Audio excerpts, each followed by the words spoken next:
God of War Ragnarök arrived with a difficult mission: follow one of the most celebrated reinventions in modern gaming, while also ending an entire mythological era. Released worldwide on November 9, 2022, for PlayStation 4 and PlayStation 5, it was the first cross-generation launch in the God of War series. That mattered because the game had to serve two audiences at once: players still on older hardware and players expecting a major showcase for the newer console. Developed by Santa Monica Studio and published by Sony Interactive Entertainment, Ragnarök became the 9th main installment in the series, the 10th chronologically, and the direct sequel to 2018's God of War. But more than a sequel, it was designed as a conclusion. The 2018 game had reintroduced Kratos not just as a godslayer, but as a father trying to escape the violence of his past.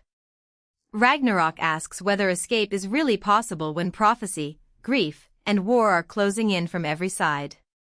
The story is loosely based on Norse mythology and takes place in a mythical version of ancient Scandinavia, across the 9 realms. At the center are Kratos and his son Atreus, who is now a teenager. That age difference is crucial. In the previous game, Atreus was still learning who he was. In Ragnarök, he is old enough to question his father, challenge him, and make dangerous choices of his own. The entire plot is shaped by the coming of Ragnarök, the apocalyptic event in Norse myth that threatens to destroy the realms. This doom was set in motion after Kratos killed Baldur in the previous game, turning a personal act of survival into a cosmic trigger. The sequel builds tension from that premise. Kratos wants to avoid another world-ending war, while Atreus wants answers about destiny, identity, and his role in events that seem already written. What makes Ragnarök powerful is that the end of the world is not treated only as spectacle. It is also a family drama. Kratos has spent much of the series defined by rage, revenge, and regret, especially because of his violent past in Greece. In the Norse saga, he is older, quieter, and more restrained, but the fear remains. He knows what he is capable of becoming. Atreus, meanwhile, is pulled toward discovery. He wants to understand prophecy and the meaning of his other name, Loki, even when that means stepping beyond his father's protection. This tension gives the game its emotional structure. Kratos is trying to prevent Atreus from repeating his mistakes, but he also has to learn that control is not the same as love.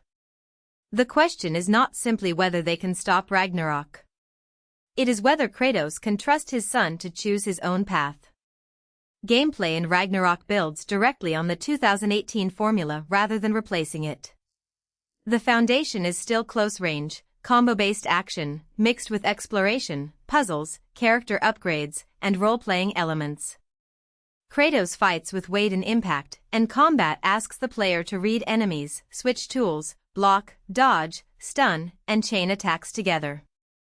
The game keeps his 2 iconic Norse-era weapons, the Leviathan axe, a magical battle axe that can be thrown and recalled, and the Blades of Chaos, double-chained blades tied to his Greek past. Their contrast is important both mechanically and thematically. The axe feels precise, cold, and controlled, while the blades are fast, fiery, and aggressive. Ragnarök expands encounters around that duality, encouraging players to swap weapons depending on enemy types, elemental effects, spacing, and crowd control. It is familiar, but denser and more flexible. One of the major gameplay additions is Kratos' new magical spear. The spear gives him another combat identity, adding ranged pressure, rapid strikes, and new tactical options. Instead of simply adding a stronger weapon, Santa Monica Studio used it to broaden the rhythm of combat. The spear can help control groups, exploit weaknesses, and create openings in ways that feel distinct from the axe and blades. Shields also became more versatile. Rather than functioning as one standard defensive tool, different shield types offer different offensive and defensive abilities. This means blocking is not just about surviving, it becomes part of a chosen playstyle. Some shields reward precise timing, while others support a more protective or aggressive approach. These changes make combat more expressive. Players are not only upgrading numbers. They are shaping how Kratos responds under pressure. Atreus also plays a larger role than before. In the 2018 game, he assisted in combat and became essential to both gameplay and storytelling, but Ragnarök pushes that idea further. Atreus and other companions still support Kratos during fights, and the player can issue commands that influence the flow of battle. But for the first time in the series, Atreus becomes fully controllable during specific story segments. This is a major structural choice. It lets the game show the world through his perspective rather than filtering everything through Kratos. His playable sections change the pace, widen the cast, and make his independence tangible. The player does not merely hear that Atreus is growing up, they inhabit that growth. These moments also underline the central conflict. Father and son are connected, but they are no longer always walking the same path. Beyond combat, Ragnarök continues the series' emphasis on puzzles, exploration, and realm design.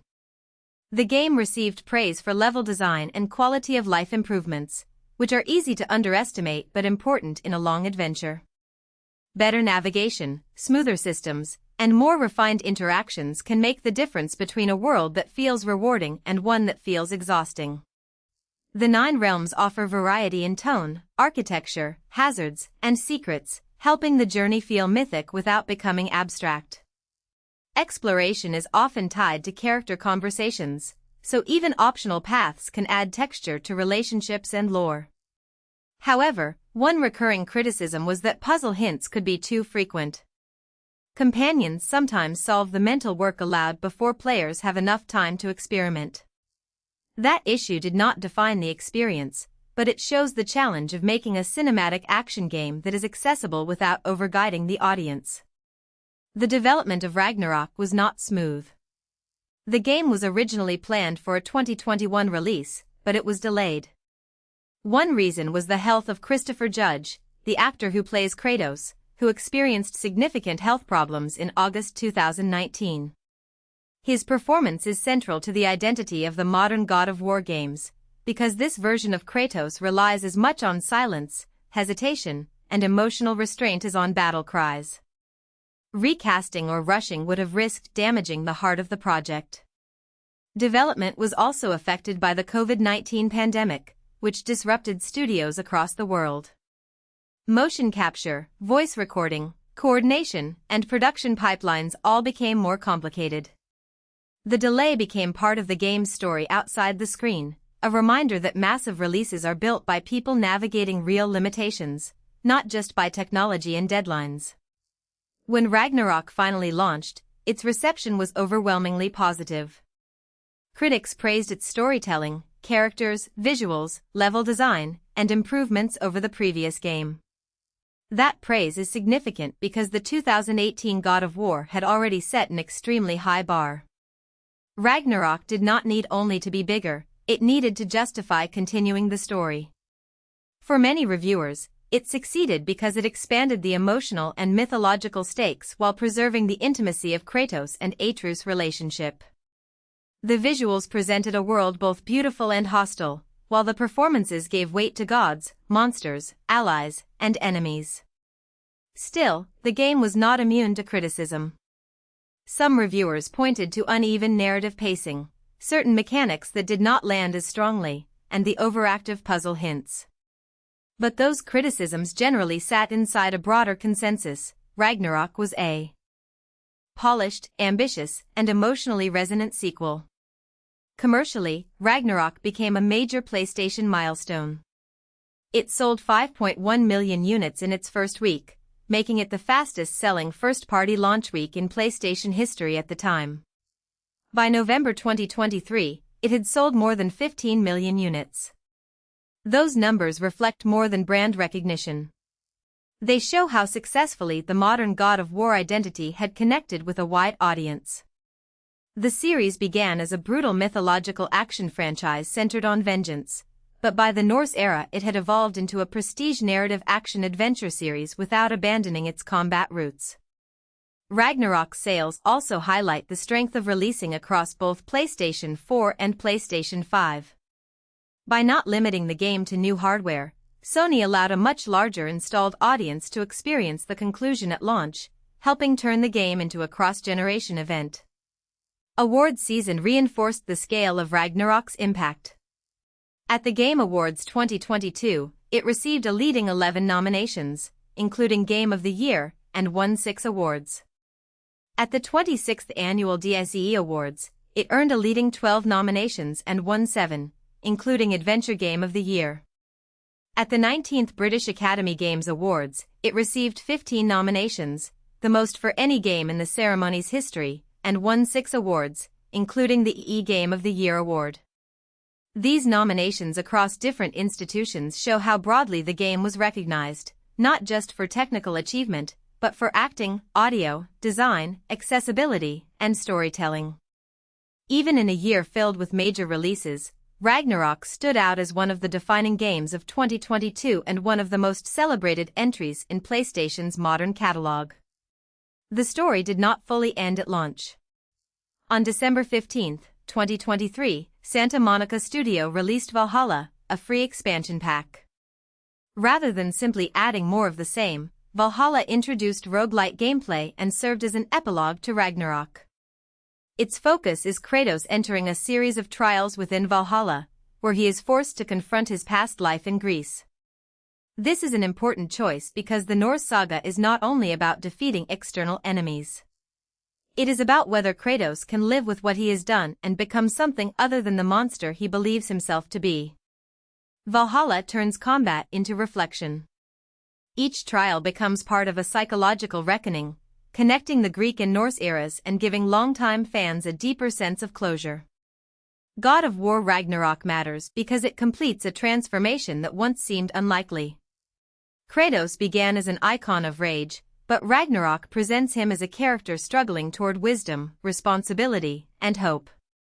The game delivers gods, monsters, weapons, realms, and apocalyptic stakes, yet its most memorable conflict is internal, a father learning to let go, and a son learning what kind of person he wants to become.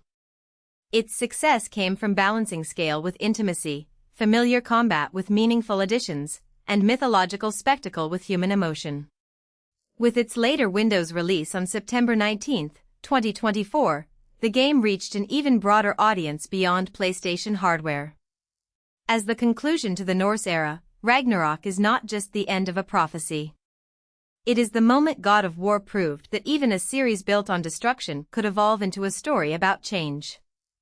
If you found this helpful, please like this video and subscribe for more explainers.